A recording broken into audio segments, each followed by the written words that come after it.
Cela survient alors que les pharmaceutiques Pfizer et Moderna semblent se livrer à une sorte de surenchère quant à l'efficacité de leur vaccin contre la COVID. Alors, pour tenter d'y voir plus clair et pour parler aussi de la vaccination éventuelle au Canada, je retrouve Nathalie Granvaux, qui est professeure au département de biochimie et de médecine moléculaire à l'Université de Montréal. Bonjour, docteur Granvaux. Bonjour, Madame Béja. Je vais commencer avec l'efficacité des vaccins. Pfizer précisait aujourd'hui que son vaccin est efficace à 95 alors qu'on le sait la semaine dernière, on nous disait que c'était plutôt à 90. C'est une précision qui arrive après que la compagnie Moderna nous affirme que son vaccin était plutôt efficace à 94,5 En fait, on a l'impression d'assister à une sorte de surenchère de la part des compagnies pharmaceutiques. Est-ce que c'est le cas? Est-ce qu'on peut vraiment se fier à ces taux d'efficacité? Est-ce qu'on nous dit vraiment la vérité ou c'est une question de marketing? Qu'est-ce que vous en pensez?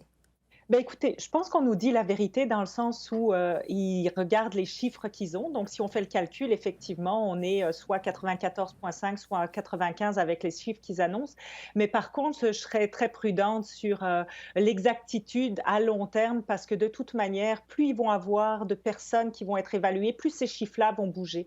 Donc, la différence entre 94,5 ou 95, moi, c'est pas ça qui m'intéresse particulièrement. Et ça pourrait bouger, comme vous le dites, dans le temps.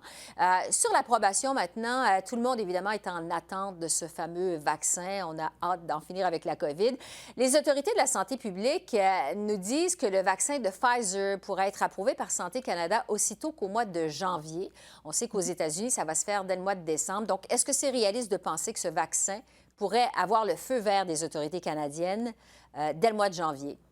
Ah, tout à fait. Si, comme le dit Pfizer, ils sont capables de déposer leur demande pour la FDA, pour l'autorisation exceptionnelle de la FDA cette semaine, c'est sûr ils vont distribuer ça à Santé Canada, puis toutes les autorités de santé publique qui donnent ces approbations dans les différents pays sont sur le qui-vive et attendent et ont probablement tout leur personnel prêt à étudier ces données-là et à donner une autorisation assez vite. Donc, je ne serais pas surprise de voir une autorisation dès janvier pour le vaccin de Pfizer. Et je ne serais pas étonnée qu'on entende des nouvelles données sur le vaccin de Moderna dans les prochains jours, prochaines semaines, très rapidement aussi. Sur la vaccination, le début de la vaccination comme telle, le docteur Howard New de la santé publique, il nous disait en entrevue au début de la semaine à CEPAC que la vaccination comme telle au Canada, ça pourrait débuter aussitôt qu'à la fin du mois de janvier, peut-être au début de février. Est-ce que ça vous semble réaliste? Moi, ça me semble un petit peu optimiste dans le sens où on n'a pas de date de réception des doses. Si on prend le cas du vaccin de Pfizer, ils ont annoncé qu'ils pouvaient produire 50 millions de doses d'ici la fin de l'année et je doute que ces doses-là viennent au Canada, sachant que c'est une compagnie américaine et puis allemande qui ont produit ce vaccin-là. Donc, peut-être que le gouvernement a des informations sur la production et la date d'arrivée vraiment. Monsieur Trudeau parlait plutôt du premier trimestre la Mhm. semaine dernière. Donc, premier trimestre, ça nous laisse jusqu'en mars. Moi, je pense qu'une fois qu'on est rendu à avoir des doses, il faut organiser la distribution.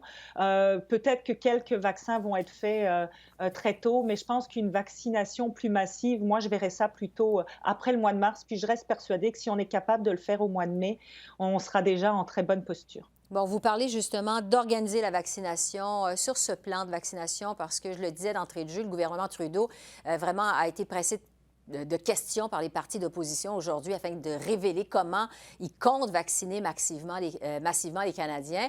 Avec des vaccins comme celui de Pfizer qui, comme on le sait, doit être gardé à moins de 70 degrés Celsius, administré en 2 doses à 3 semaines d'intervalle. Pour le moment, on n'a pas vraiment de détails. Est-ce que le Canada va être prêt à procéder à une vaccination massive de sa population? Si oui, quand? Ah, ben écoutez, ça, c'est vrai que c'est une question d'organisation. Donc, le vaccin de Pfizer, on a la problématique, si je peux appeler ça comme ça, du moins 70. Mhm. Celui de Moderna n'a pas cette problématique-là. Ils ont amélioré, en fait, la stabilité du vaccin. Donc, un stockage à long terme à moins 20 degrés dans un congélateur standard est beaucoup plus facile. Dans les grands centres urbains, je ne pense pas que ce ça pose un problème. Je vais vous dire pourquoi les congélateurs à -70, on en a plein les centres de recherche et les hôpitaux. C'est pas un équipement extraordinaire. Par contre, dans les régions plus éloignées où il faut déplacer le vaccin qui serait à -70, ça demande un peu plus d'organisation avec des glacières et tout ça, mais ça se fait dans un pays comme le Canada, je pense. C'est une logistique, mais je pense pas que ce soit, une barrière énorme par contre, il faut de l'organisation. Moi, j'ai plus de crainte sur l'organisation en termes de personnel pour faire la vaccination. Il faut penser que si on veut vacciner les gens, que ça prend des infirmières ou des infirmiers pour le faire, il faut déplacer ces gens-là des soins dans les hôpitaux dans lesquels on manque déjà de personnel. Donc, c'est plus les ressources humaines que moi, je questionne, de voir comment ça va pouvoir s'organiser pour vacciner la population et les délais nécessaires pour ça. Parce qu'on apprenait aussi cette semaine que les soldats de l'armée canadienne pourraient être mis à contribution dans cette vaccination. Est-ce que c'est dans les règles de l'art? Je pense pas que ce soit dans les règles de l'art, mais j'imagine qu'il y a, on les a vus venir prêter main forte dans les CHSLD. C'est quand même du personnel qui peut être formé et qui est probablement formé, en tout cas un nombre considérable qui peuvent être formés pour aider à ce genre de choses-là et que j'imagine sur le terrain doivent pouvoir avoir ce genre de formation pour intervenir aux besoins quand ils sont, par exemple, en déplacement dans des opérations. Donc, je pense que ça serait probablement une main-d'œuvre qui pourrait porter main forte, effectivement. En tout cas, il reste beaucoup de détails, évidemment, à préciser, mais quoi qu'il en soit, le docteur New, pas plus tard qu'hier, avançait que la grande majorité des Canadiens pourraient être vaccinés d'ici la fin de 2021, donc d'ici la fin de l'an prochain. Est-ce qu'il s'est avancé trop vite, vous pensez, ou si c'est possible qu'une majorité de Canadiens puissent être vaccinés à la fin de l'an prochain, à la fin de 2021? Ben, écoutez, si on commence à vacciner, même si on y va avec le délai que moi j'envisage au mois de mai, Mhm. si des campagnes de vaccination sont organisées de manière intensive avec suffisamment de main-d'œuvre, comme je le dis, je pense qu'on peut avoir une bonne partie de la population en fait qui serait vaccinée pour la fin 2021. Là encore, il faut qu'on reçoive les doses. Ça veut dire il y a 2 doses pour le vaccin de Pfizer, par exemple. Donc, ça veut dire qu'il faut qu'on reçoive plus de 60 millions de doses avant la fin 2021. Moi, je pense que c'est surtout la capacité de production qui va, en plus des ressources humaines, va être l'élément limitant et qu'on ne peut pas prévoir du tout à l'heure actuelle pour s'avancer, pour dire que tout le monde pourrait être vacciné pour la fin 2021. En terminant, un mot sur l'immunité des vaccins de Pfizer et de Moderna. On dit qu'elle pourrait durer longtemps, jusqu'à plusieurs mois. Qu'est-ce que vous en pensez? Est-ce qu'effectivement, une fois vaccinée, la population pourrait être protégée pendant longtemps?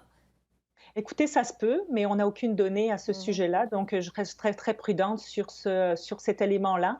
Il y a juste le temps qui va nous le dire, parce qu'il faut que les premières personnes qui sont dans la phase 3 continuent leur vie, et puis au fur et à mesure des mois, on va savoir pendant combien de temps ils sont immunisés, mais on n'a pas moyen de le savoir à l'avance, donc je l'espère. Comme pour beaucoup de vaccins, c'est ce qui fonctionne et c'est le résultat qu'on a, mais on ne peut pas présumer à l'avance de la durée de l'immunité. Oui, puisque dans cette situation de pandémie, on apprend un peu tout au fur et à mesure.